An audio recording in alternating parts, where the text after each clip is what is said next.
अब 8वें 9वें 10वें में किसी और उस तत्व ब्रह्म के बारे में, परम अक्षर ब्रह्म के बारे में बताया है। हे पार्थ,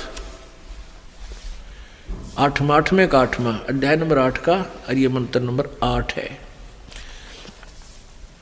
हे पार्थ, ये नियम है कि परमेश्वर के ध्यान के, यानी वो उस तत्व ब्रह्म के बारे में कहा, ये अभ्यास रूप योग से युक्त, अभ्यास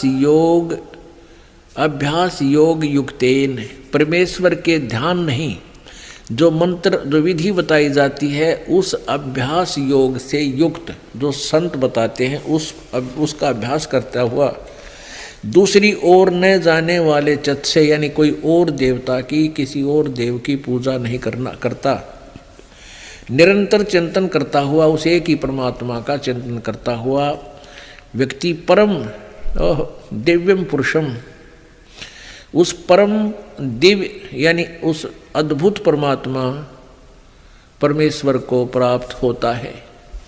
और 9वें फिर उसी के बारे में कवियम पुराणम अनुशासिताराम अणो अणिशांसम अनुसमरेत ये सर्वस्य धाताराम अचिंत रूपम आदित्य वर्णम तमस्य प्रस्तात्। जो व्यक्ति, इन्होंने जो व्यक्ति बताया, चलो हम यहाँ इसको छेड़ते नहीं तो ये लंबी कहानी बन जाएगी। इन्होंने कवियम कार सर्वज्ञ कर दिया। कवि कोई भी सर्वज्ञ नहीं होता।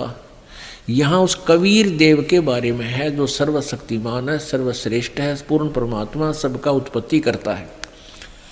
हम इसको लेकर चलते हैं। जो सर्वज्ञ अनादि सबके नियंता, सूक्ष्म से भी अति सूक्ष्म, सबके धारण पोषण करने वाले, अचिंत रूप, सूर्य के सदृश नित्य चेतन प्रकाश रूप, सूर्य के सदृश साकार, जैसे सूर्य चमकता है, अविद्या से अति परे सच्चिदानंद परमेश्वर का सिमरण करता है। यानी 3 मंत्रों में कंप्लीट हो रही है उस भगवान के बारे में। 10वां देखना, 8 में जाएगा 10वां, अभी 9 पढ़ा आपने, ये 10वां श्लोक है।